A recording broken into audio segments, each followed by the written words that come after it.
Okay, SmackDown just happened. I didn't like it at all. It was boring as fuck.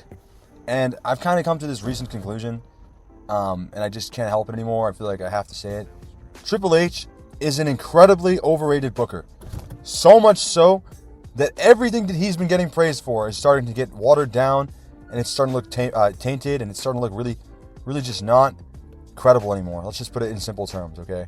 I am getting so tired of going online and just, you go on Twitter, you go on the IWC, and it's always the same shit, man.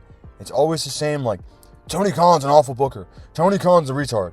Tony Khan doesn't know what he's doing. AEW is dying. All the same fucking shit you constantly fucking read, right? And Triple H, for what it's worth, WWE is in an incredible position. We all understand this. He's getting this upheaval praise. Like, he's creating stars. Like, he's creating these big moments. Like, Triple H is just this good. And it's finally time to just say it, right? He is overrated. We'll grade Triple H right now. Let's just do it. Triple H's entire run since 2022, I believe, or late 2021, I think 2022, at the moment is at best a C+. At very best a C+. It's more a C- to C. He has done an okay, average job, okay? And the reason why he's done a really good job in the eyes of most people is because they're coming off a shit era of wrestling, okay? Vince McMahon was a terrible booker.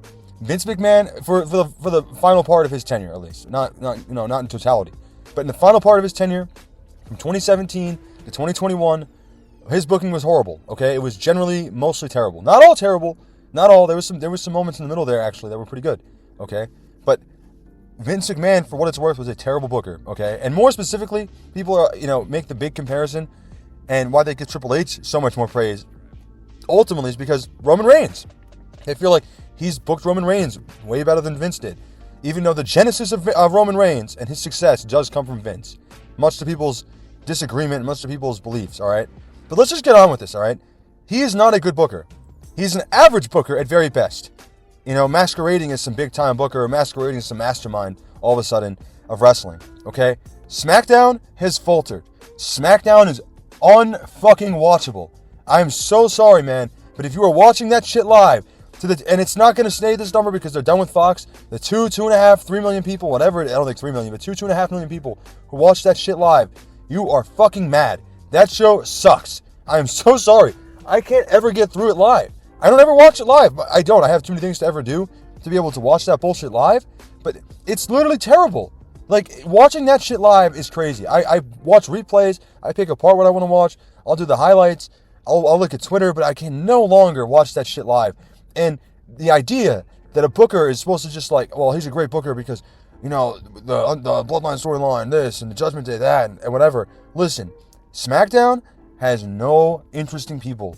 None. Not even the world champion. Cody Rhodes is the current world champion of SmackDown, or of the company, the undisputed champion, the company champion.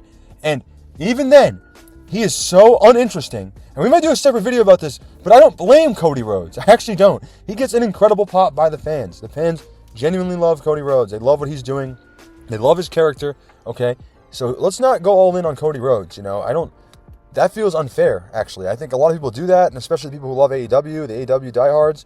They love to go all in on Cody, and the Roman Reigns diehards. They love to go all in on Cody Rhodes for some reason. But Cody Rhodes isn't really the one to be blamed. There's no stars. The entire show is devoid of any fucking stars, man. If you really watch SmackDown, and you really pay attention to that show, and really take it in for what it is, there's basically no stars. There's basically no reason to watch the show, for what it's worth. There's hardly a reason to keep up with the show. It's a very boring fucking show. Look, Cody Rhodes is boring as hell right now. And when he's going out doing promos, they're boring as hell. The main heels of SmackDown suck, okay? We've already done this video. I might link it in the description. Please watch it. There's 15 reasons why Solo, and probably more, 15 reasons why Solo Sikoa fucking sucks, all right?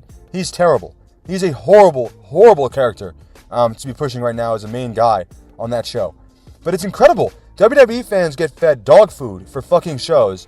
Dog food, poultry ass, I wouldn't even call it dog food. That's fucked up. Watered down chocolate milk, okay? Watered down hot chocolate, okay? Cold hot chocolate. Milk toast, we'll just say average temperature hot chocolate, whatever the fuck, all right? And they get given this on a constant basis. And people pop up to these SmackDowns like 12, 13,000 people, and they're going crazy and crazy. And they're getting 2.5 million views and ratings. And it's like, for what? Like, for literally what? For Nia Jax and Tiffany Stratton and Pretty fucking Deadly? Like, are you kidding me? Like, nothing interesting. Nothing of notoriety. Nothing. LA Knight goes out. LA Knight, by the way, the booking for him has sucked. And you could be like, well, he's gotten the US title. Who cares now? No, his booking sucks. He should be getting main event fucking feuds. Main event programming. Okay? He's one of the few guys who can actually talk. He's one of the few guys who has legitimate charisma. Instead, last night, he got 5 minutes of booking. 5 minutes of TV time, okay? With fucking Mello and Andrade. Like, it's just not good. I'm sorry, it's not good. Who was the main... Like, so Cody, the Bloodline, and then what comes next? What comes next after that? What's next? Well, it's not Randy Orton. He's not there. It's like Nia Jax. Who gives a shit about Nia Jax? Okay? Not to be this fucking negative, but it's like, who gives a fucking... who gives a rat's ass about Nia Jax? Who really cares that much about Tiffany Stratton? You know, who cares about these dumb storylines? Like, they're just so, like, murky. And then the two guys who I made a separate video, but I didn't publish it, Austin Theory and Grayson Waller, they're actually good. They're actually worth pushing. They're actually, like, worth watching. They're good. They're good TV. But those two are jobbers. They're jobbers. There's no other way to put it. They're jobbing right now. Okay? Pretend like... people hate that fucking word, by the way. They think you use that word in wrestling, especially in the IWC. That's insulting to wrestlers. Wrestlers deserve better terminology. No. Shut the fuck up. They're jobbing right now. They're both jobbing. Last night, they got put in a triple threat match. Not even a handicap. A triple threat match, meaning it's literally 2-on-1. It's two men, two big grown men, over 6 feet tall, over 230 pounds, whatever, facing one guy, okay? And somehow, who's relatively similar size to them. And somehow... they get their asses handed to them, and they look pathetic. Those have been the only heels you've been building up for some time. Especially Austin Theory. Why? Why would you do this? Why would you go down that road of like, it's okay, we're just going to have them job to KO in a triple threat match? Just for KO. And by the way, I saw it on Twitter. That's the 9th time KO's faced them in some capacity.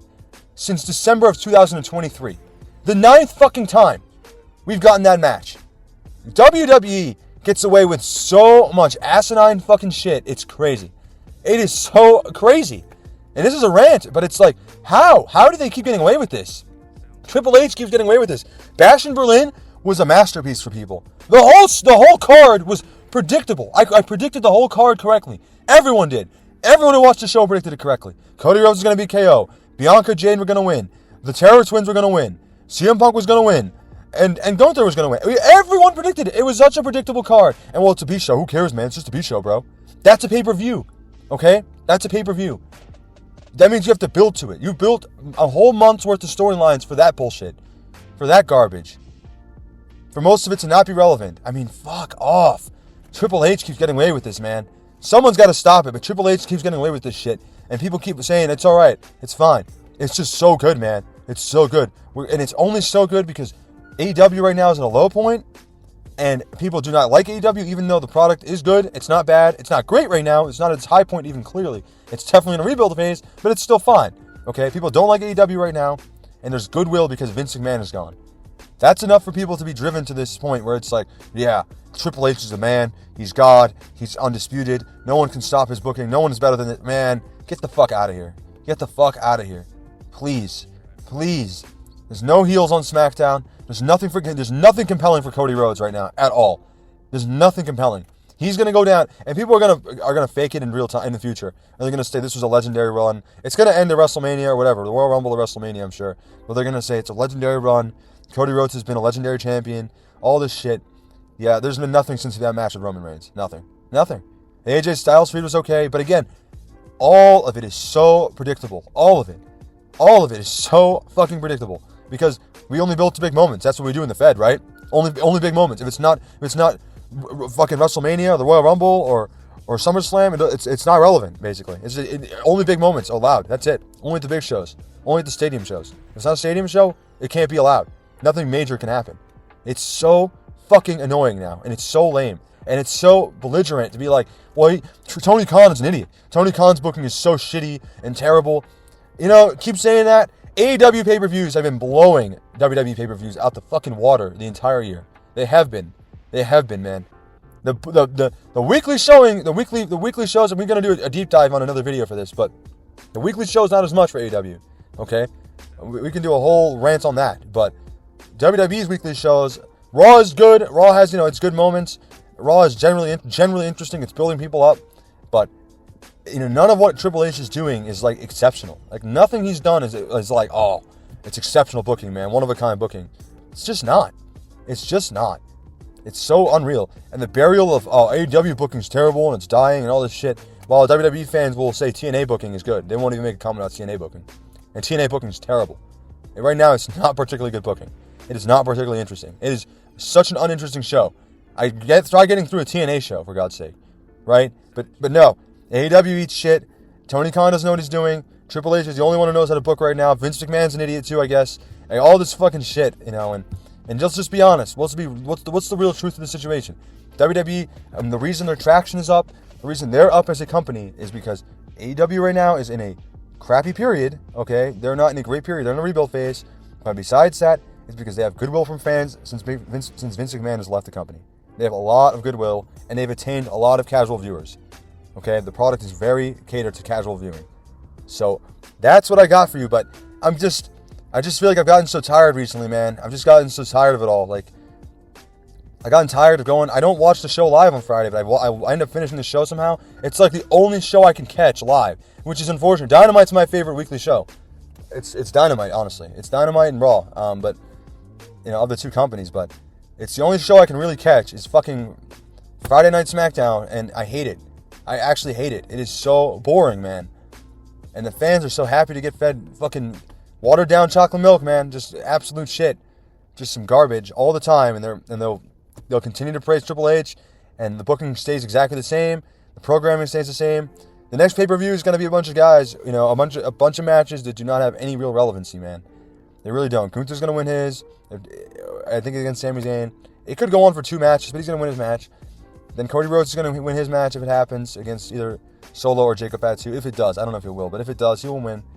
CM Punk will most likely beat Drew McIntyre. It's just like we already know we kind of know most of what's going to happen here. It's very predictable. It's very predictable. Very, very predictable booking. But we'll see what happens in WWE. We'll see. It's the it's the HHH era, man. It's the big time era. It's the Paul Levesque era. Where really what's happening is they become more of a mainstream company. They've catered to mainstream audiences. Again, finally, after years and years of not being able to do so. And they're benefiting from it. And their shows are loaded with families and kids who just want to go watch these shows and have a good time. But let's be real, the product itself is very fucking average. And the only time where I could say, and this I'll end it right here, the only time where I don't think it's been is when The Rock was there. And it was the build-up for Mania. That was good shit. Those were good shows. But again, it featured unbelievably good people. Roman, Rock, Cody, Seth, constantly. But this shit, when we go on we watch SmackDown, we get Cody Rhodes for a couple minutes doing some crappy promo. Kevin Owens and having his usual interaction with Austin Theory and Grayson Waller. Nia Jax and Tiffany Stratton flirting with the idea of not being friends because Tiffany's going to use her cash in. It's the same shit. It is, and then LA Knight getting fed all the shitty mid-jobbers, the mid-card and jobbers of the show for him to deal with, quote-unquote. It's the same fucking thing. Sorry, man.